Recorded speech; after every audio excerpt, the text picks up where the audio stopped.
Olá, amigos. Este é o programa Falando de Espiritismo, direto aqui da cidade de Jataí, Goiás, aqui dos estúdios da Sintonia no Bem. Estamos hoje falando, mais uma vez, do Evangelho segundo o Espiritismo. Todas as quintas-feiras estamos aqui, e a temática de hoje é o capítulo 5, Bem-aventurado os aflitos. Desde já, nós agradecemos a presença de todos aqueles que estão nos assistindo, que Jesus os abençoe. Muito obrigado por nos receber em suas casas, que possamos juntos aprender um pouquinho mais acerca do Evangelho do Cristo, através da doutrina consoladora. Uma boa noite ao meu amigo Cláudio, que está aqui. Boa noite ao companheiro aqui, o Marcos Wagner, que está nos acompanhando hoje nessa leitura. E o meu amigo Elmos, boa noite a todos. Boa noite, Sam. Boa noite, Marcos. Boa noite, Cláudio. Boa noite a todos os ouvintes, a todos aqueles que se propõem a estudar conosco. Sejam bem-vindos e vamos adiante. Vamos, então, fazer a nossa prece, pedindo ao Mestre Jesus que esteja conosco, irradiando sempre esta luz consoladora, essas energias que nos restauram, que possamos a cada dia perceber que somos carentes do amor do Cristo e que muitas vezes distanciamos, mas a nossa busca continua, a nossa busca é constante. Intua-nos, Senhor, sempre ao melhor caminho. Intua-nos sempre, Senhor, as melhores palavras, ao melhor comportamento diante dos nossos campos afetivos, dos nossos campos de relacionamento. Abençoa, Senhor, a todos os lares, as nossas famílias, ao nosso Brasil, ao nosso planeta. Que a paz do Cristo seja refletida a todos e que assim seja. Graças a Deus. Como o programa ao vivo acontece essas coisas, né? Nós deixamos o Marcos sem fazer as suas considerações. Então ainda dá tempo. Dá tempo, ixi. Boa noite, Marcos.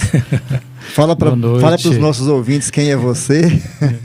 Bom, saudar a todos aqui no estúdio, Cláudio, Sam, Elmes, a todos que nos acompanham.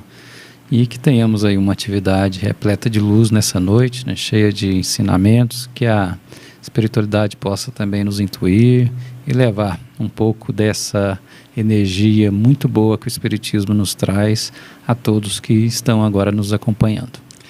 Lembrar que o Marcos faz parte também do nosso grupo lá do Centro Espírita Fé e Caridade, um trabalhador assíduo da doutrina espírita, está sempre colaborando com a gente, né? Sempre que a gente está precisando aqui um pouquinho do empurrãozinho, fala com o Marcos, ele vem. Bom, o nosso tema de hoje é a Justiça das Aflições, é o item 2 do capítulo 5, Bem-aventurados os aflitos. Nós já fizemos uma introdução na quinta-feira passada, e eu vou ler aqui o último parágrafo para que a gente possa fazer aqui um pequeno comentário e após este comentário, falando ainda da justiça das aflições, nós entramos no tema das causas atuais das aflições, que é o item 2. Todavia, desde que se admita Deus, não se pode concebê-lo sem a infinitude de imperfeições. Ele deve ser todo poder, toda justiça, toda bondade. Sem isso não seria Deus. Se Deus é soberanamente bom e justo, não pode agir por capricho, nem com parcialidade. As vicissitudes da vida têm, pois, uma causa, e como Deus é justo, esta causa deve ser justa. Eis do que cada um deve bem se compenetrar. Deus esclareceu aos homens sobre esta causa pelos ensinamentos de Jesus. E hoje, julgando bastante maduros para compreendê-la, revela inteiramente pelo Espiritismo, isto é, pela voz dos Espíritos. Então é incontestável a justiça de Deus, né? Só que às vezes nós temos dificuldades aí de perceber. Como que nós podemos, né, para a gente introduzir o nosso estudo aqui hoje, e sempre à luz da doutrina espírita, né, como que nós podemos perceber melhor esta ação da justiça de Deus em nossas vidas, embora os sofrimentos estejam sempre nos acolhendo? Seria pela religiosidade? Pode falar primeiro, dá prioridade para o nosso companheiro que está aqui hoje, né? Deixa eu falar primeiramente. Talvez, Sam, a gente possa fazer uma análise de uma visão muito parcial que, quando encarnado, nós temos, né? De uma visão de que não é do todo, que é apenas de uma parte. Então, quando a gente olha para um pequeno fragmento, a gente não consegue ter a noção desse todo. Então, quando a gente fala de sofrimento, de aflições, e muitas vezes desse desespero em estar nessas situações, muitas vezes a gente está olhando por um fragmento, né? um espaço de tempo, um espaço de vida, sem olhar o todo, que não é tão simples, por mais que a gente fale também. Por quê? Porque a gente passa a entender isso, principalmente com a doutrina espírita, quando a gente entende o decorrer de todas as vidas, de todas as encarnações que nós tivemos. E que nós somos um ser, né, somos seres em transformação. E um ser em transformação, ele vai passando por degraus, e cada um desses degraus são um mecanismo para que ele possa ir evoluindo. Então, quando a gente percebe que a análise de uma pequena parte não é suficiente, a gente vai conseguir ver várias outras falas, mensagens que foram deixadas desde os profetas, Moisés, os profetas, passando por Jesus, até chegar ao Espiritismo, que dá, né, que é a racionalidade nessa questão, para que a gente entenda o contexto como um todo. Então, se a gente não partir, eu acho que por esse princípio, por esse pressuposto de entender o todo e entender apenas uma parte, a gente vai ficar fixado naquilo que a gente considera como sendo uma dor, uma aflição. Não tem como a gente visualizar isto apenas, como nós falamos no capítulo anterior, né, com uma unicidade da existência. Né, esse fragmento que você está falando, nós temos a doutrina da Consoladora, a doutrina dos Espíritos, nos dá essa visão mais ampla de perceber o agora, né, a justiça de Deus agindo, e o antes também, né, Elvis? Sem dúvida. E é comum, o Marcos abordando ali, e me veio a ideia que é muito comum a gente achar que Deus, enfim, a divindade não é justa conosco, né? Partindo aí, né, desse princípio no meio de uma condição atual, né? Então, isso nos leva a essa condição, mas é de forma tão interessante que mesmo a gente julgando, né, prematuramente ou de pronto assim, que nós estamos sendo injustiçados, mas há uma força interior que nos move, que automaticamente a gente caminha adiante, e aquilo que a gente reclamou no momento, ele deixa de ser, né, uma força maior. E a gente entende, porque a hora que você fez a leitura, então vai dizer assim, desde que se admita Deus, né, então não pode considerá-lo sem a sua justiça e o amor. Então, nessa circunstância, como nós, a maioria, somos cristãos e acreditamos na força suprema, né, que não seja Deus, dê o nome que quiser, mas isso nos traz, né, já assim, dentro de nós, essa garantia. Agora, vestidos no corpo, estremece um pouco diante da situação que se vive do momento, né? É importante a gente perceber que mesmo na mais cruel das dores, no momento de maior dificuldade, seja ele no aspecto econômico, seja ele no aspecto do corpo, das enfermidades em si, há uma força que movimenta, né? Inconscientemente, é o nosso inconsciente nos movimenta para Deus. A gente tem uma esperança de uma cura, a gente tem uma esperança de dias melhores. E o que é mais importante, que eu acho que o momento se faz necessário, que nós estamos vivendo agora, aliás, já estamos em atraso, da gente deixar de perceber apenas essa realidade que o ego nos mostra, essa realidade, como o Marcos falou, assim, essa pequena parte, né? Nós temos que ter um olhar à parte maior, que é a parte espiritual, que é a parte onde Jesus já falou que nós somos seres imortais, né? Essa parte material que é finita, ela tem uma durabilidade já temporária, ela não impede que o espírito continue naturalmente, apenas ele deixou ali uma roupa, mas tudo aquilo vai seguindo adiante. Então é muito importante a gente perceber esse contexto espiritual que somos, porque aí nós vamos ter uma visão mais justa, mais ampla, né, do sofrimento em si, e vamos ter uma possibilidade, se a gente tiver esse olhar acurado, né, Marcos, a gente vai ter assim, uma possibilidade maior, não de ver a justiça de Deus, mas de perceber Deus agindo em nós em diversas situações.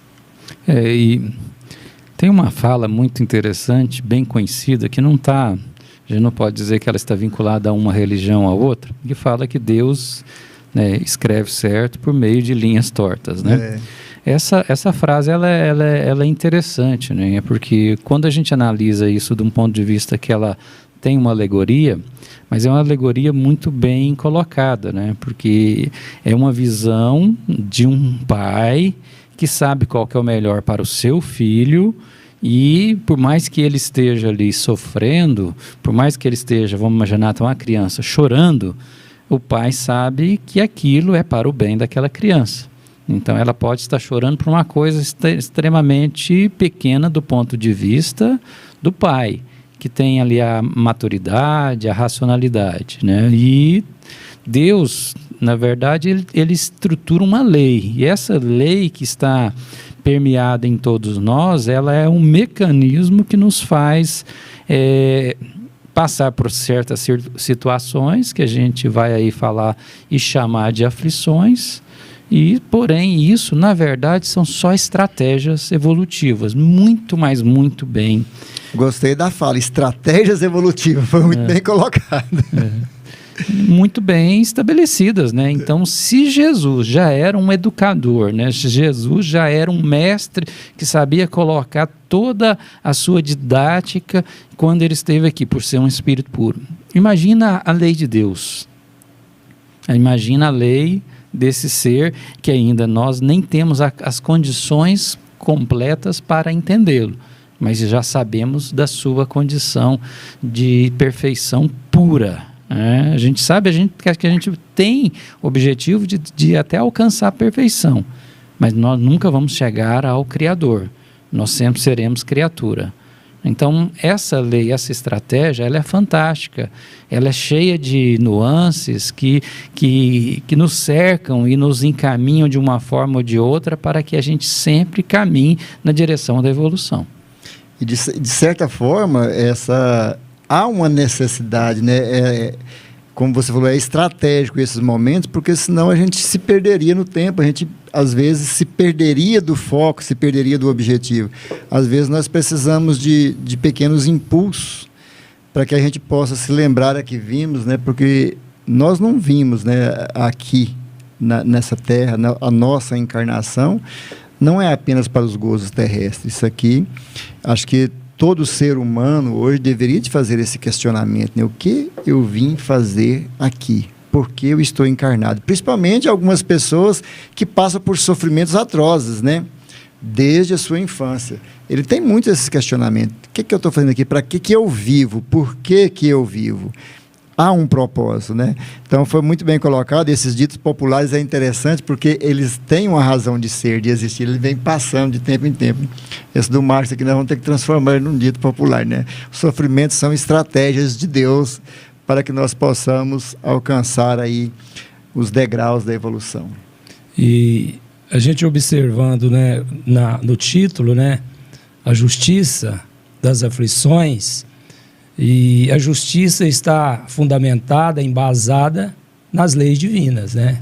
Então, aí não se discute, né, a injustiça, se discute a justiça, né?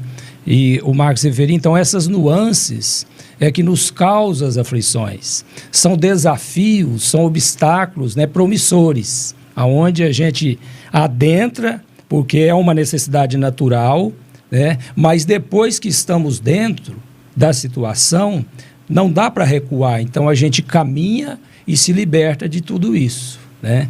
E aí a gente lembra, quando Jesus disse assim, até para vocês fazer um comentário, eu me lembrei disso, no mundo tereis aflições. Então a gente podemos entender também, não sei se vocês vão concordar, que não é o mundo em si que nos dá aflição, né? Pela forma que diz, no mundo tereis, né? Então o mundo não é a causa das aflições, mas imagino eu que a causa das aflições são as nossas atitudes, as nossas posturas diante de um código divino, né, no qual Jesus veio e nos colocou de uma forma simples para que a gente pudesse ir absorvendo e, né, sobrepondo a essas condições. A impossibilidade que temos de entender, né, esses impactos das circunstâncias da vida mesmo que se apresentam em todos os momentos, né, da vida em si, né, social e também nos relacionamentos.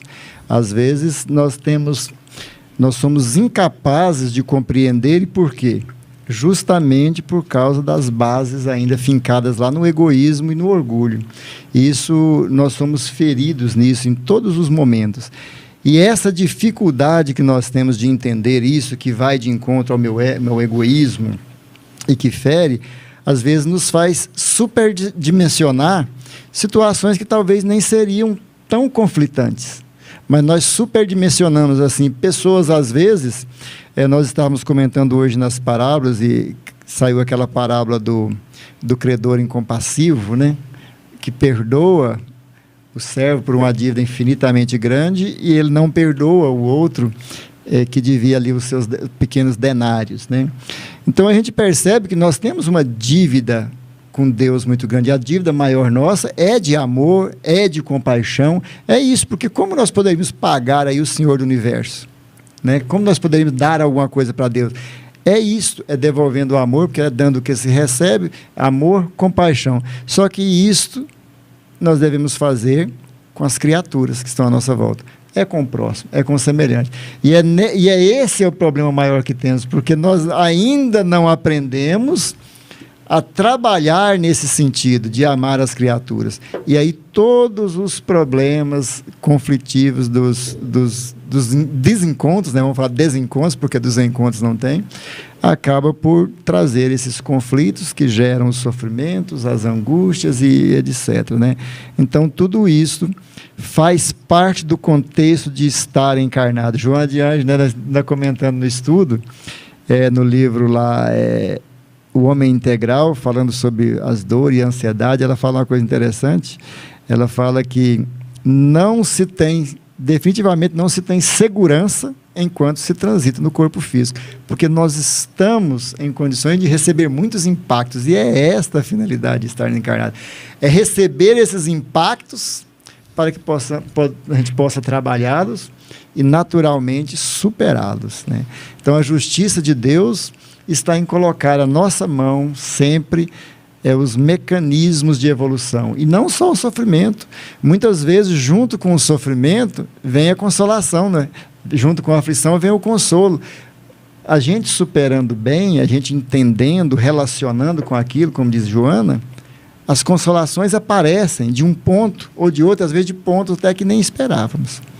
Eu estava lembrando aqui do livro Renúncia, né, que a gente tem lá a personagem Alcine, que ao fazer a opção por voltar, né, aqui na Terra, ela é avisada pelo seu superior das dificuldades, mesmo ela já sendo um espírito perfeito, né, um espírito numa condição muito mais elevada do que a Terra. Então ela já saiu dessa condição, já tinha saído dessa condição. E ela mesmo assim recebe um alerta das dificuldades que um espírito na condição a gente não está falando de pureza, a gente está falando de uma condição de perfeição que ela já tinha alcançado, uma condição de elevação acima desse padrão evolutivo aqui da Terra. Então ela mesmo assim, ela recebe essas, porque nós estamos e precisamos da encarnação para a gente evoluir. Isso é a questão 132 do Livro dos Espíritos, que Kardec pergunta qual o objetivo, e a resposta é: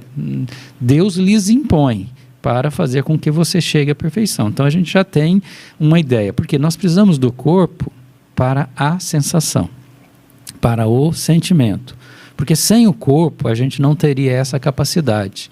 Sensações como medo, angústia, dor, isso só é possível por meio de um corpo físico que é nos dado a partir de uma primitividade, e ele vai se modificando, ele vai ficando cada vez mais sutil de acordo com o momento que a gente vai evoluindo. Então a gente vai diminuindo as possibilidades desse impacto no corpo conforme a gente vai evoluindo e chegando até uma condição que a gente vai ter não necessidade mais de encarnar, que está lá na questão 170, o que fica sendo o espírito depois da sua última encarnação. E aí encaixa com isso, porque fala lá, apesar de falar puro espírito, fala bem-aventurado. E é o que a gente está falando aqui, bem-aventurados os aflitos. Por que serão consolados? Porque, de todas as formas, essa é uma forma que Jesus deixou e colocou ali, e o contexto é muito importante para a gente lembrar. Importante lembrar que passar pela aflição, mas passar com dignidade, né, Marcos? Sim, ou seja, de alguma forma, essa aflição, ela vai... Porque no próprio Livro dos Espíritos tem uma questão que é levantada de quanto tempo demora o sofrimento. Aí a resposta é, depende. Por que depende? Porque não tem um prazo? Não, depende de quem está sofrendo. Porque sofrer, se a gente for ver a etimologia da palavra, é transformar. Então a gente entende sofrimento de uma forma muito dolorosa, dolorosa, e na verdade é uma forma de transformação. Então a gente está se transformando e a gente vai. O Hermes falou algo aqui que eu acho, quando Jesus, na sua condição de consolador, também fala, no mundo, e esse mundo, a gente tem que viver o mundo. Se a gente for ver também no Evangelho, tem uma parte do ser no mundo. A gente precisa estar no mundo, porque se a gente não fizer a opção de estar no mundo, a gente não vai conseguir provar ou nos aprimorarmos na condição de chegar ao que a gente necessita. Então, Jesus coloca lá, tem de bom ânimo, porque no mundo tereis aflição, mas ele dá um alento, tem de bom ânimo, porque eu venci. Aí eu acho que nesse ponto aí ele está te falando assim, olha, eu venci, então... Quando eu venci, quer dizer que eu já caminhei. Então, eu já tenho um caminho para apresentar para vocês. Eu já passei por aí. Qual que é o caminho que ele passou? Eu vou segui-lo também. Então, se ele já fala isso, ele já nos mostra que basta que a gente siga um caminho, e ele apresenta esse caminho. A gente vai ver em várias oportunidades do Evangelho esse caminho, e que se a gente seguir esse caminho, a gente também vai vencer esse mundo, Tendes bom ânimo, ou seja, fique tranquilo. Eu venci, Eu venci. E é interessante a gente pensar também, a gente entender que esse caminho não precisa ser só de espinho, só de dor e só de sofrimento. Como você disse, depende, está no livro, depende de você. Nós podemos, às vezes, aprender com os exemplos, principalmente com os exemplos do Cristo. Mas, naturalmente, pela nossa incúria, pela nossa imprevidência, nós teimamos em buscar os nossos caminhos, em detrimento daquele que já está traçado, que a gente sabe que é seguro. Nós buscamos os nossos caminhos, nós vamos apalpando para ver se dá certo. E muitas vezes nós nos queimamos, nós machucamos, Só mandar um abraço aqui para os nossos ouvintes ali, quem está nos assistindo. Minha irmã, Salene Miranda, boa noite. Orgulhosa de você. Que bom que tem orgulho de mim, que bom. Um beijo. Um beijo aí na minha mãe, a todas aí, as manas. Deus abençoe a todos vocês. Um abraço também para Renata Martins, para Edna Rodrigues, para todos que estão aí nos ouvindo. Nós estamos falando aqui sobre justiça das aflições e as causas atuais das aflições. Se você quiser, às vezes, participar conosco, mandar uma pergunta, pode usar o nosso telefone, o WhatsApp, que é o 64 99603 1234. Eu tenho certeza que o Cláudio vai colocar na tela, tá bom? Aí, se vocês quiserem mandar alguma pergunta sobre as aflições, por que sofremos, manda aí pra gente. E também podem mandar pelo Facebook ou pelo YouTube. sempre pelos canais do Sintonia no Bem. Eu quero um tempinho antes de você passar para frente. Pegando uma oportunidade na fala de vocês, a gente pode buscar, né, como caminho, e o principal seria o Cristo, né, toda essa abordagem que ele nos trouxe de exemplos, e esse é o roteiro, né? Mas nos dias de hoje vamos usar uma muleta. Bom, ele não está conosco presencialmente, fisicamente. Quer dizer, nós temos aí agora os evangelhos, que são orientadores, né? E aí nós temos os nossos semelhantes que caem como nós. São exemplos a não seguir. São experiências que não devemos tomar para que nós não sejamos acometidos por aflições maiores, né?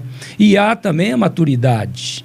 Às vezes a pessoa sofre de uma dor numa unha e não consegue ir para o trabalho. O outro, apenas com a mesma dor, nem dá lembrança, calça uma botina e continua no seu trabalho. Então, essa situação também é uma questão de maturidade e de dar atenção àquilo que realmente te prende, enquanto eu poderia estar focando em algo que me eleva, né? É uma experiência. Por que eu quebrei o dedo? Porque eu fui descuidado, enfim. Então, há uma série de coisas que estão para nós, para que a gente possa, né, sobressair a tudo isso. Então, eu acho bacana quando vem nesse questionamento, né, das aflições e a justiça das aflições, para que a gente questione bastante, para a gente desvestir, né, essa túnica de coitadinho, e, né, de que a culpa é de Deus. Que nós somos aí as vítimas. Então, acho que esse trabalho nos ajuda a sair dessa redomazinha. Exato. A gente falando de justiça de Deus, justiça das aflições, e agora nós vamos falar das causas atuais das aflições. Então, a gente lendo aqui, comentando, se vocês vão perceber, e todos nós também vamos percebendo, que nós vamos tirando isso daqui das costas de Deus, né? As pessoas jogam muito, Deus não me quer bem, Deus não fez isso, Deus me faz aquilo, Deus ajuda, o outro não ajuda, Deus faz isso, Deus faz aquilo. Não é Deus. Eu queria uma parte, antes de vocês da sequência. Eu me lembrei, tem uma lição no livro Lázaro Redivivo, onde o apóstolo dialogando, e lá no final da lição ele vai dizer assim, o mestre nos disse que não somos do mundo. Então, por não sermos do mundo, o mundo ainda nos aborrecerá até que o reino de Deus seja implantado. Né? Então, esses aborrecimentos somos nós aborrecendo uns aos outros e um absorve mais do que o outro. Enquanto estamos aqui, né? Porque muitas vezes nós questionamos a justiça de Deus através das diversas situações, né, dos antagonismos da vida aí, das dualidades.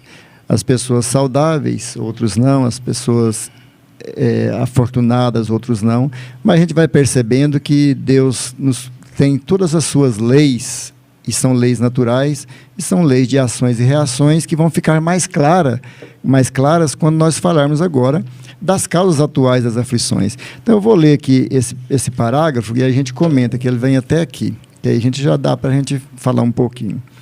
Então, sobre as causas atuais das aflições. As vicissitudes da vida são de dois tipos, ou se quiser dizer, tem duas fontes, bem diversas que importa distinguir. Uma tem sua causa na vida presente, outra fora desta vida. Remontando à fonte dos males terrestres, reconhecer-se-á que muitos são consequências naturais do caráter e da conduta dos que passam por eles. Quantos homens caem por seu próprio erro? Quantos são vítimas de sua imprevidência, de seu orgulho e de sua ambição? Quantas pessoas arruinadas por falta de ordem, de perseverança pela má conduta ou por não ter imposto limite aos seus desejos? Quantas uniões infelizes porque são frutos de interesses calculados ou de vaidade e nas quais o coração não se presta a nada? Quantas dissensões, querelas funestas, poderiam ter sido evitadas com mais moderação e menos suscetibilidade? Quantas doenças e enfermidades são consequências da intemperança e dos excessos, dos vícios, de todos os gêneros? Quantos pais são infelizes com seus filhos por não combateram combaterem suas más tendências no princípio, por fraqueza ou indiferença, deixaram desenvolver-se neles o germe do orgulho, do egoísmo e da tola vaidade que ressecam o coração.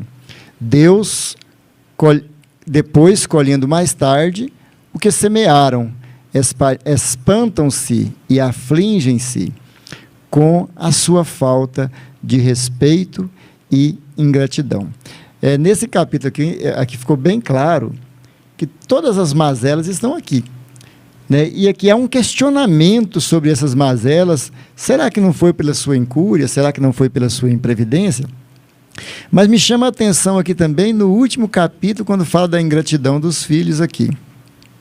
Será que os pais, se não tivessem combatido esses males dos seus filhos, se os pais tivessem assumido ou se assumirem a responsabilidade que eles cabem como gestores ou genitores de espíritos à sua tutela nesta vida com responsabilidade, não evitaria também os males futuros? Então aí vocês comentam sobre os males atuais e também sobre esse tema aqui a respeito de família e da necessidade desse zelo, desse cuidado com os espíritos que estão aí aflorando. Eu queria fazer um comentário lembrando de uma passagem de um ensinamento de Jesus que fala que tem um pequeno detalhe ali que sempre me chamou atenção, né? Aquela da mulher que é levada a Jesus, né, colocada ali como adúltera, e eles colocam lá para que Jesus, né, dizendo para Jesus, olha, na lei, né, porque primeiro Jesus fala que não tinha vindo destruir a lei, sim dar significado. Ali é o significado. Por que ele é significado? Porque quando a apresentam a ele, fala que Moisés, que na lei mosaica, né, que a adúltera deveria ser apedrejada. E aí, a gente conhece bem essa passagem, e aí Jesus simplesmente faz uma pergunta, né, àqueles que não tiverem pecado, que atirem a primeira pedra. E o que eu acho que é interessante, que eu vou destacar aqui, que o próprio Evangelho traz como descrição de que quem que foi embora primeiro. Não sei se vocês lembram dessa passagem, né? Lá coloca que os mais velhos foram embora primeiro, né? Aí fala, mas por quê, né? Se a gente for fazer uma análise, por que os mais velhos foram embora primeiro? Porque se a gente for analisar, no decorrer de uma existência, eles acumularam na vida atual um maior número de falhas, de erros. Então, aqueles que eram mais jovens, então eles demoraram a ir embora. Então, imagina alguém que está ali. Naturalmente, a gente tem o esquecimento do passado como algo natural da nossa evolução, mas aqueles mais velhos foram os primeiros a sair. Então, a gente começa a perceber ali por quê? Porque esses mais velhos já tinham feito uma autoanálise, e dentro dessa autoanálise eles já perceberam que mesmo dentro da vida, e aí a gente vai entrar aí no conceito da consequência dos atos, daquilo tudo que você leu ali. Então, quando a gente chega nessa vida, a gente não está zerando, né? A gente não chega aqui com débitos zerados, para começar. Nós chegamos com novas oportunidades. E aí tem para não me delongar muito, mas vamos imaginar que a gente está falando aqui e não tem como falar do ponto de vista da existência, da questão do destino, das questões estabelecidas de um planejamento, né? Mas vamos imaginar que eu tenha proposto para mim mesmo que nessa vida eu preciso exercitar a paciência, e me foi colocado como um planejamento que eu seria um motorista, né, em uma estrada, só que uma estrada cheia de buracos, né? Aí a gente vai começar a falar de determinismo e vai entrar nas causas atuais. Então era para eu ter paciência, e a minha função seria um motorista dentro de uma existência com um veículo numa estrada cheia de buracos.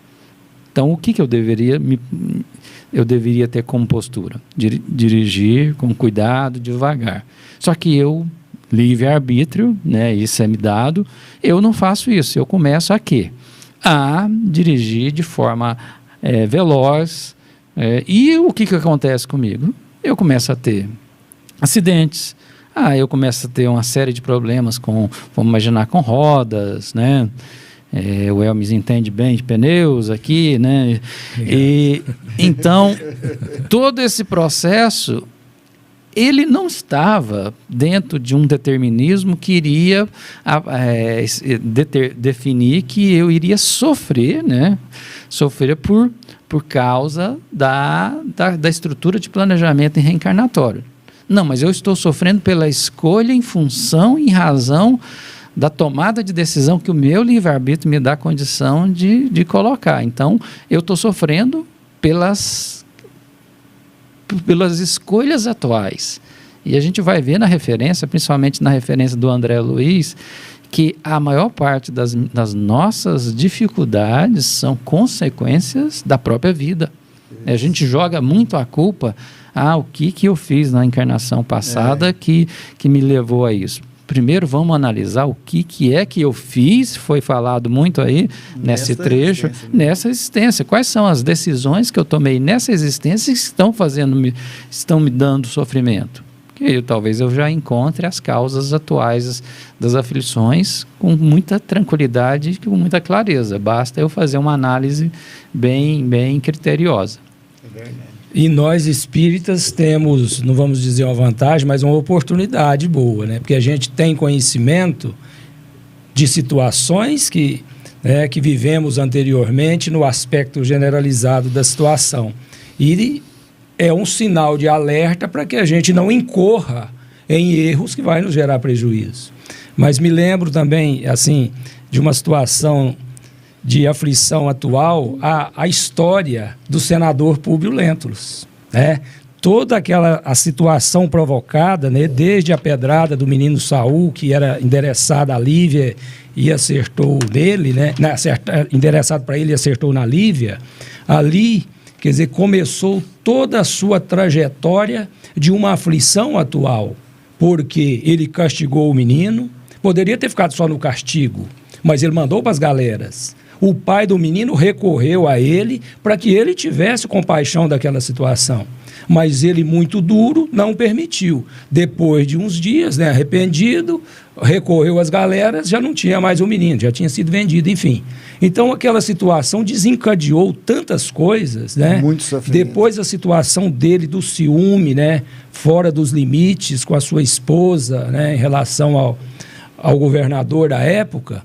Então, também, ele se afastou da sua esposa. E ele foi colhendo tudo isso, né?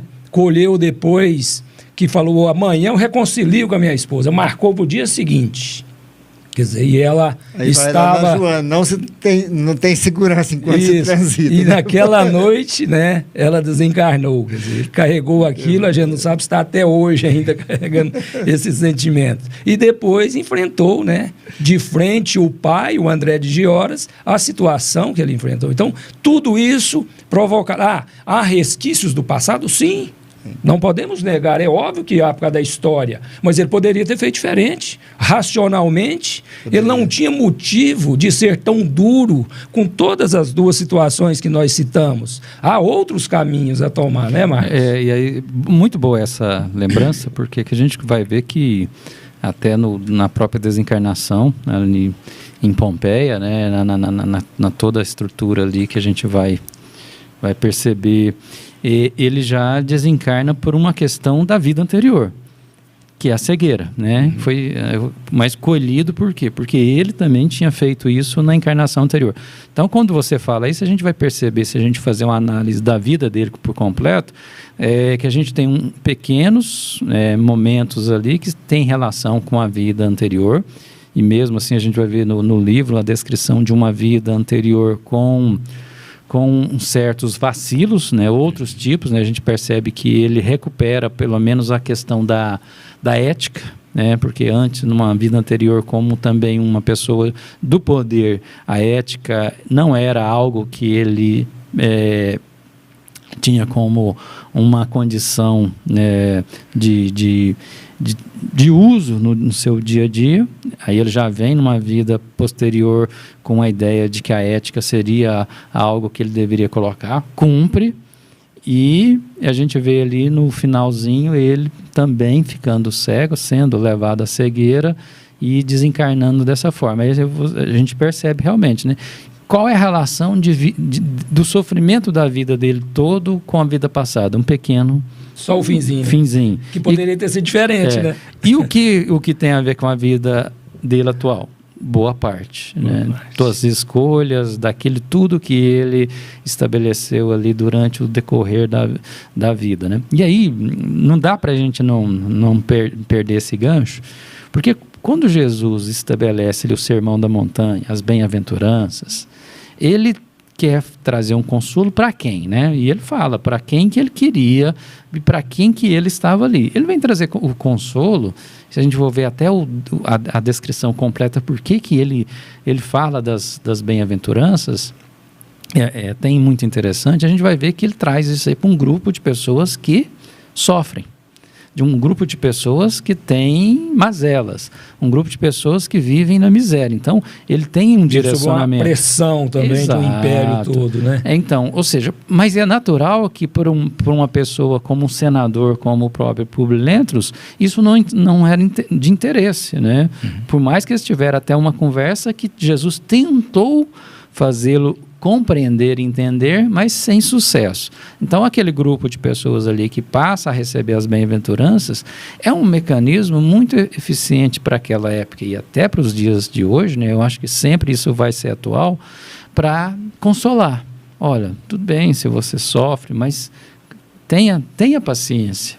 E se você isso é tão claro que a gente vai ver que esse capítulo é a primeira bem-aventurança que aparece no Evangelho.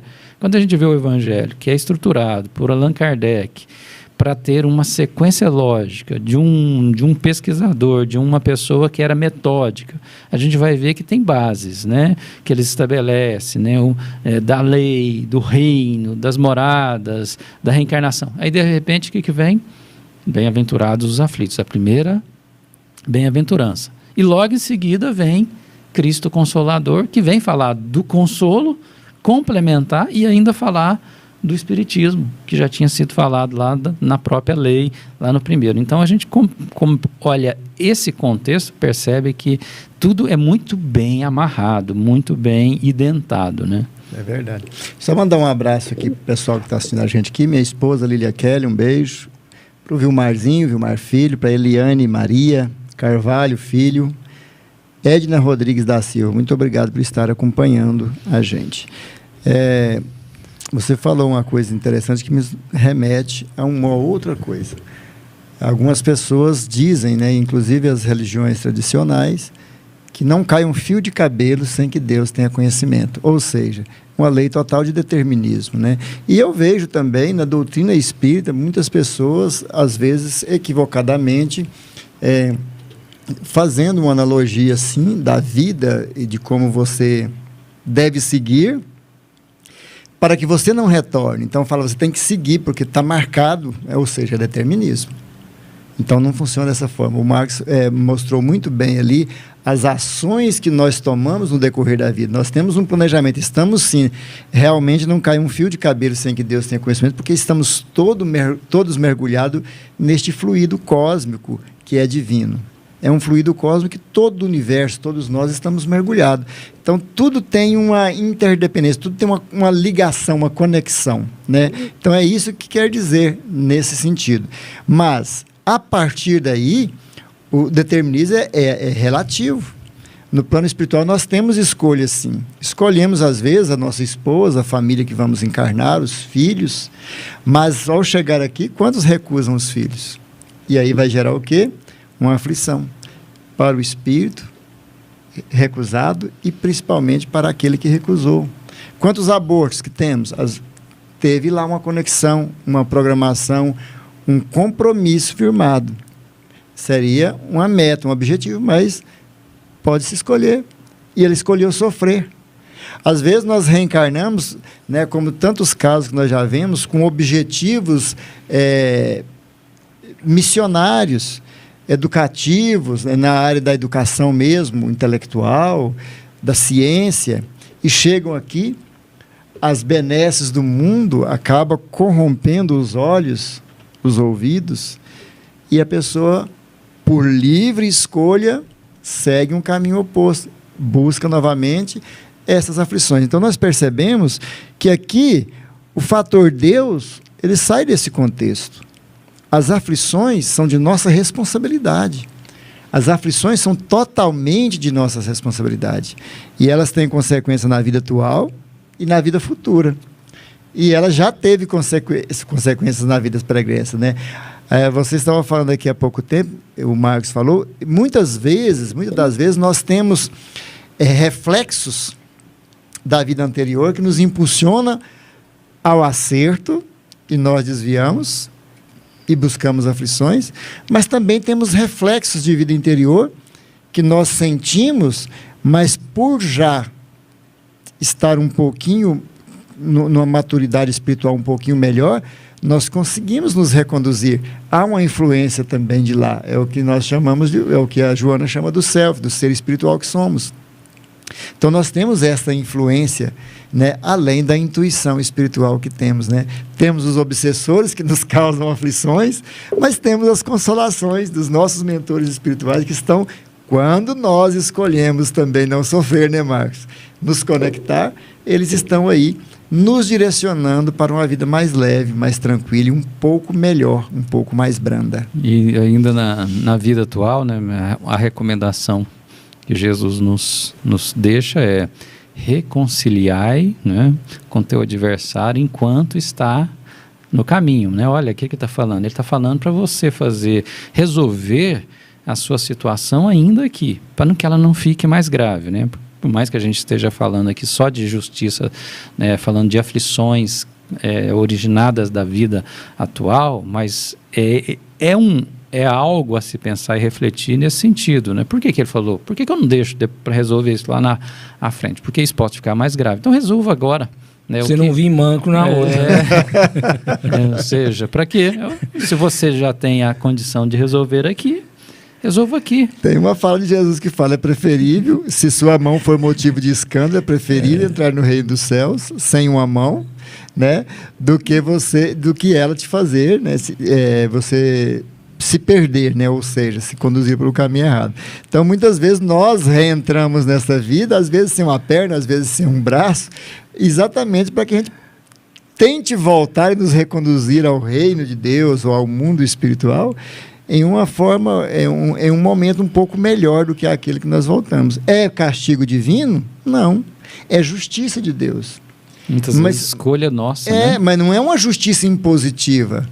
É uma justiça que, pelas leis naturais que ele colocou à nossa disposição, e que, se você for olhar lá atrás, nas causas anteriores das aflições, vai perceber que foi erro, novamente, más escolhas, ou seja, a culpabilidade é toda minha. E essas culpas, né, essas situações que nos envolvem, nos traz assim, de forma mais acentuada as aflições, tem um envolvimento, né, com as religiões de forma geral.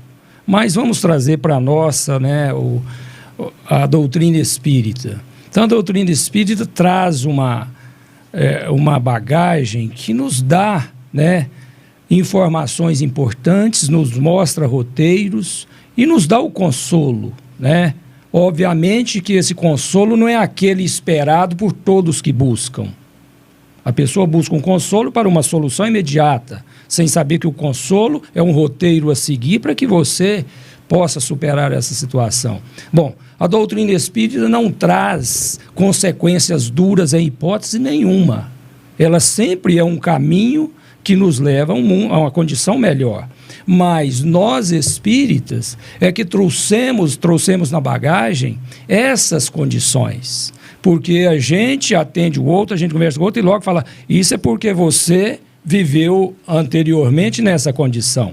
Aí uma pessoa comete um suicídio, nós vamos falar: esse aí foi para o vale do sofrimento e vai... Né? E o outro, você cometeu um aborto, quer dizer... Mas a doutrina espírita nos mostra um outro caminho, né? Que a questão do passado, ela é importante, mas ela não pode ser atual. Porque não zera, como o Marcos disse, mas nos oportuniza um novo momento, né? Amenizar as situações. Quer dizer, nós já não lembramos do passado. Então, por que nós não vamos fazer algo bom? Porque imagina se nós estivéssemos com esse passado presente, né, no sentido da lembrança, nós não conseguiríamos nos mover. Né? E vale lembrar que às vezes não lembramos, né, não está consciente, mas inconscientemente, quando nos deparamos com uma situação que foi motivo de queda, aquilo vai nos trazer um desconforto, como se fosse uma lembrança. São sinais, né? Sinais, que você fala, opa, eu vou para cá ou vou para cá. Então é sinal que você já foi para cá, né? Então você tem essa opção. Aí, só concluindo, na questão, por exemplo, do aborto. Então a doutrina espírita não traz consolo, soluções no aspecto de caminhar adiante. O suicida, a mesma coisa. E aí a gente cria uma situação que afligimos aquele que cometeu o crime, o delito, e os que estão em torno. E esse não é o propósito de Jesus e muito menos da doutrina, né? E é importante ressaltar, só pegando um gancho que você falou, que a doutrina espírita tem para alguns a pecha de que os espíritas gostam de sofrer, né? Porque fala muito do sofrimento, mas isso não é verdade. O espírita não gosta de sofrer, mas a doutrina espírita nos dá a oportunidade de um entendimento melhor do porquê do sofrimento. Uma carona com Simão Pedro, né? Nós não gostamos de sofrer, mas sofremos com gosto. Né? É verdade. Eu acho que tem uma reflexão muito boa nesse sentido, em termos de quando a gente está aqui falando de causas atuais, né? Porque é uma ideia de que a gente precisa primeiro resolver o problema que é atual. Aí o do passado, ele já cristalizou. A gente já sabe que ele cristalizou, que é um conceito do trauma, de tudo aquilo que ele já está, de alguma forma, reverberando. De alguma forma ele está, porque o que cristalizou e o que tem efeito nessa vida, a gente vai também perceber. Mas é uma oportunidade para a gente fazer uma ação, uma análise do momento. Olha, tudo bem, a gente pode se preocupar sim com o passado. A gente tem necessidade de entender... Só não tem direito de viver lá, né? Você tem que entender. Só que o que está te propondo? A sua vida atual, a sua oportunidade. A sua oportunidade de fazer... mas eu sou um grande devedor. Ok, não aumente as suas dívidas.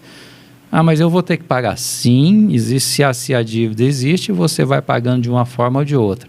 Mas o cuidado, essa reflexão desse momento, das causas atuais, é para que você olhe para o momento em que você está e faça a análise daquilo que você está escolhendo, para que você não aumente sua dívida, do que aquilo que está cristalizado ainda não fique pior. Então, você, quando vai ter esse entendimento da vida atual como sendo uma grande oportunidade, você já vai conseguir, de repente, resolver grandes problemas da sua vida, tá? Com paciência, com resiliência, seja o que é que esteja acontecendo, e muito disso, né, se a gente for ver até na questão 920, que pergunta da felicidade, que não é absoluta, mas nas questões posteriores fala, dependendo de como você vive, você sim pode ter uma felicidade relativa. Então eu acho que isso é importante para a gente ter como justiças das aflições, causas atuais. Eu preciso ter um cuidado muito grande com o momento em que eu vivo, porque ele já é, se eu tenho a preocupação com as causas anteriores, então lembre-se que esse já é o planejamento da sua vida posterior. É agora. Isso. Nós estamos chegando ao final do nosso programa, né? A gente vai pedir aqui para os nossos ouvintes, quem estiver aí, para curtir o nosso canal, compartilhar, para que as plataformas percebam que tem uma relativa importância, né? E que possa ajudar a gente aqui. Se puder também, inscreva no canal, que vai receber sempre os conteúdos, as palestras, os estudos que aqui nós temos. Então, foi muito bom o estudo de hoje, achei muito bom estar com vocês dois aqui, que eu aprendi bastante. Eu acho que o Marcos vai poder voltar na próxima quinta para a gente encerrar esse capítulo, né, Marcos? Se você estiver aí disponível. Posso. E você volta, a gente encerra esse capítulo das causas atuais aqui, das aflições. Vai ser muito bom me dar mais oportunidade, que estando com vocês aqui eu aprendo muito mais. Tem muito assunto dentro desse assunto. Verdade. Então eu quero dar uma boa noite a todos, agradecer pela presença virtual, né, de todos, e eu fico feliz de estar falando do Evangelho. Espero que as pessoas que nos ouçam também possam despertar pela necessidade de buscar o Evangelho, buscar o entendimento, e como o Marcos falou aqui, foi muito bem, né, lembrado, as causas atuais das aflições, o momento é agora. Este é o momento de você evitar aflições futuras, né? Então é o momento de observar bem quais as ações a serem tomadas, para que estas ações não gerem aí novas aflições, que possam conduzir você para um caminho mais leve, um caminho de paz. Eu agradeço a todos, muito obrigado, e vocês também façam suas considerações finais e depois o Marcos faz a oração para a gente. Então eu vou fazer e ele finaliza, né? Isso. E achei interessante essa situação, né, que o Marcos abordou aqui finalmente, né, que o momento atual é tão importante, né? E esse momento, de certa forma, às vezes nós achamos que nós estamos programando a nossa reencarnação no plano espiritual, nós estamos programando a próxima reencarnação agora. Isso. Nos nossos feitos atuais, né? Lá a gente depois só chancela, mas a programação é aqui, né? Então eu quero agradecer a oportunidade, né, de estar com vocês. Acho que isso é grandioso, né? A gente está falando do Evangelho e isso nos fortalece. E o mecanismo, né, para que a gente consiga absorver toda essa ideia divina é vivenciar o Evangelho, é falar do Evangelho, porque a gente aprende as coisas estudando, fazendo e falando. Então vamos dedicar o estudo à vivência e falarmos do Evangelho, porque será também um mecanismo de grande evolução para todos nós, né? Exato. Então agradeço a cada um de vocês, o Cláudio, né, nosso homem dos bastidores ali, a todos que nos ouvem, né? E ali, uma boa noite, muita luz e muita paz a todos. A Viviane Santos Faria, né, que deseja a todos nós retribuímos o mesmo para você. A Nésia, né, nossa amiga, boa noite, que Jesus também te abençoe. Muita paz para todos. Bom, também quero agradecer, e realmente falar do Evangelho é sempre algo muito satisfatório, né?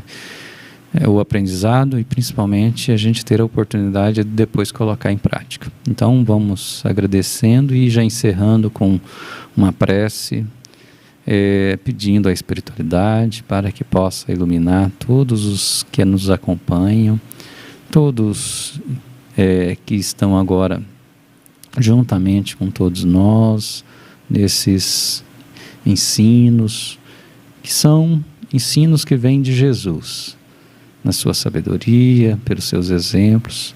Queremos agradecer essas oportunidades e encerrar a atividade de hoje, o programa, em nome do nosso Pai, nosso Criador, que é Deus, agradecendo sempre. Muito obrigado, que assim seja. Graças a Deus.